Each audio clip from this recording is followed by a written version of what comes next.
Today I'm running down 10 underrated Canadian rock albums from the 1990s. Most of these albums did fairly well here, but were relatively unheard outside of Canada, which is too bad, because they rock.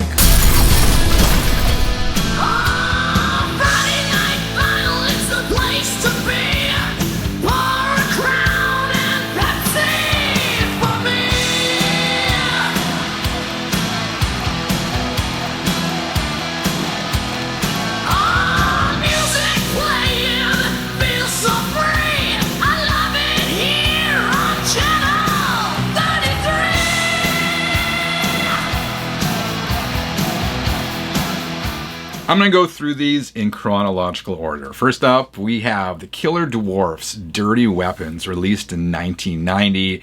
In fairness, the Killer Dwarfs only had moderate success even in their home country of Canada, which is too bad because they produced some stellar albums, this one being the best. The Killer Dwarfs are a melodic hard rock band. They struggle a bit to draw direct comparisons to other bands because the Dwarfs are unique, but they also don't stray too far from traditional hard rock formulas and song structures. Their previous albums were great, but a little quirky. They dialed back that quirkiness for Dirty Weapons, and I gotta say, achieved hard rock perfection. I listened to this record when I was getting ready to put this video together, and it stands a test of time, man. It still sounds good to this day, due in part to obviously the songs, the songwriting, the musicianship, but also the production of Andy Johns, who did a great job in this release. Title cut, Dirty Weapons, is the outstanding track here, but there are also some really good deep cuts going on. Next up, we have the 1992 release by a band called Slik Toxik, called Doing the Nasty. A lot of these albums I'm going to show you today were never issued on vinyl or never reissued on vinyl. The only way to get this one is or was on compact disc. This is a hard rock band. Slik Toxik were a hard rock band in the vein of Skid Row, that kind of stuff, like post hair metal. The album went gold, but these guys were really a couple of years late to the party. If this had come out in like 1990, even 1991, I think it would have been huge. So many outstanding tracks, man. A big fucking deal. Hell of a time. Hell of a Time, in my view, is probably one of the best rock songs from that era. So good.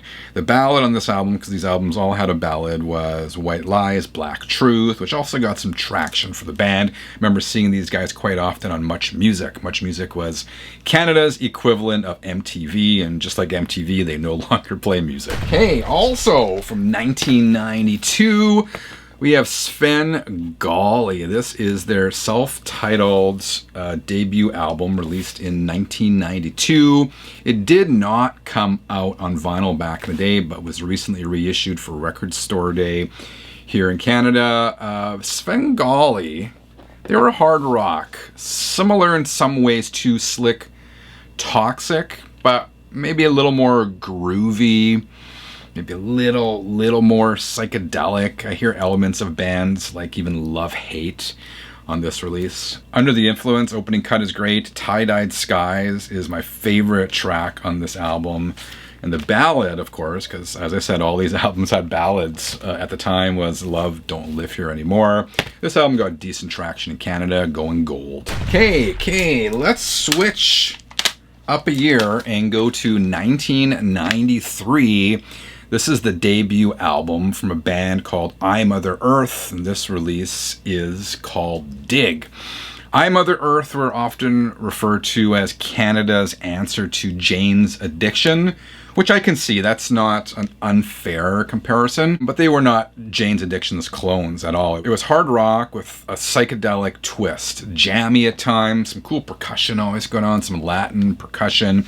This album was produced by Mike Klink, who at the time was best known for producing Appetite for Destruction, and it did fairly well here, going gold, but I don't think I Mother Earth really made any waves outside of Canada, which is too bad because they were a great band. All right, more CDs here. Same year, 1993, this album is called Prototype from a band called Varga. Varga. And preparing for this video, I went back and listened to a lot of these albums, which is a lot of fun. In particular, I forgot how good this release was.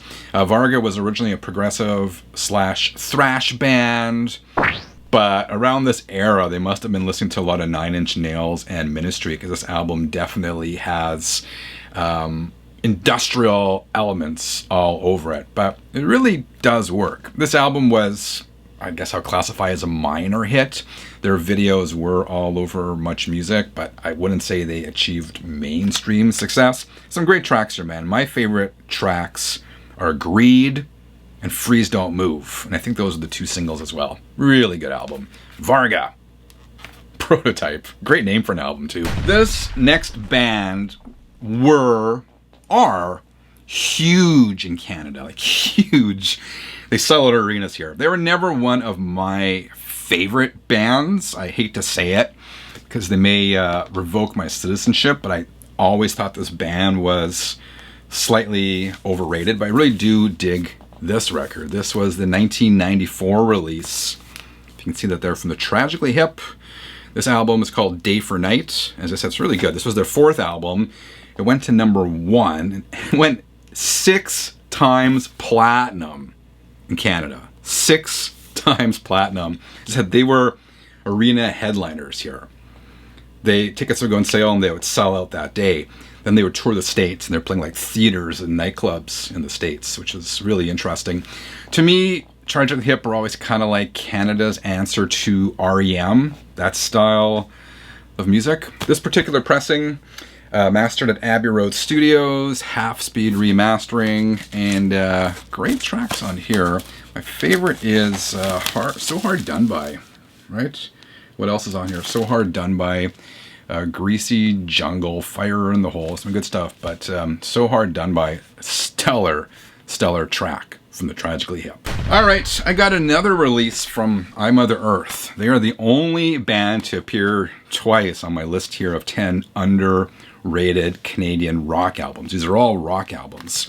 This was I Mother Earth's 2nd release called Scenery and Fish, released in 1996. It was a bit more commercial sounding than Dig, their debut, which I showed at the top of this video. The songs were maybe a little structured, maybe a little shorter, or a little more hooky, but they never really lost the element of what they are, that being that psychedelic, hard rock, jammy band. They retained all those elements. Alex Lifeson from Rush does a guest appearance on a track on here called Like a Girl, and this album did really well, man. It went double platinum in Canada. And to this day, I can walk into any thrift store in this country and I look at the used CDs. There's always an I Mother Earth CD in there. Unfortunately, like some of these other compact discs I'm showing you, this was never reissued on vinyl for reasons I don't understand. Again, it went double platinum. It was huge. But alas, no vinyl. CD sounds great, and it's available on streaming services. Well worth checking out. Here's a band I talked about recently. The band is called Big Sugar. This is their 3rd album from 1996 called Hemivision. This band was rock / blues rock, and as they progressed throughout their career, they started incorporating more elements of reggae into their sound, which worked. Really worked. But when I say bluesy, it's not like long guitar solos, wanking kind of blues stuff, like structured, groovy, hooky blues rock numbers. The singles from this album were Digging a Hole, If I Had My Way, Gone for Good, Open Up Baby, all really good stuff. I'm not sure, I couldn't find how well this album did. I wouldn't be surprised if it went platinum. They were never like an arena band. They're always sort of a theater level band, and they continue to tour to this day with a very different lineup than that played on this release. But yeah, really good band. I recommend checking out Hemivision, this album, or just check out a best of playlist on Spotify for any of these bands, because you can't go wrong with that. Okay, let's move up to 1988. This is an album called Navy Blues by a band called Sloan. This was Sloan's 4th album. And in this album, they perfected the sound, this particular sound that combined like 1970s rock, with Beatles-esque harmonies, choruses, and hooks. So it's like AC/DC meets the Beatles. Really good. This album went gold in Canada, and it's probably one of my favorite Canadian rock albums of all time. My two favorite tracks is the opening cut, She Says What She Means, and Money City Maniacs. Money City Maniacs, such a good track. Got this huge like AC/DC riff with the siren going over top at the beginning. I remember when this album came out, I was talking to a friend of mine, Dave, and he said, man, you can almost make any rock song better by adding a siren to it. And I totally agree. Sloan is still around and touring to this day, but I don't think they ever outdid what they did on this release. This next band is probably the most underrated rock band of all of these I've shown you today. The band is called the New Meanies. This was their major label debut called Three Seeds. It came out in 1998. They're from my hometown here in Winnipeg, and they were huge here. They would sell at the clubs all the time. They were a huge draw. And even outside of Winnipeg, they never really gained a lot of momentum. They're huge here. Outside of Winnipeg, they're never huge, and I assume they're relatively unknown outside of Canada. But this is cool, really dirty, groovy, catchy blues rock, right?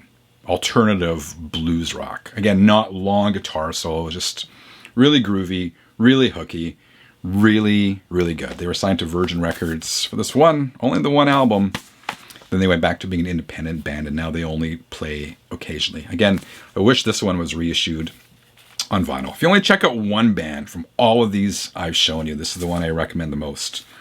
The New Meanies, the album called Three Seeds. All right, 33ers, what did I miss? What are some other hidden gems from rock bands, from Canadian rock bands that came out in the 1990s? Talking 1990s here. Let me know in the comments. Thank you for watching. I'll be back again really soon. Till then, keep on spinning.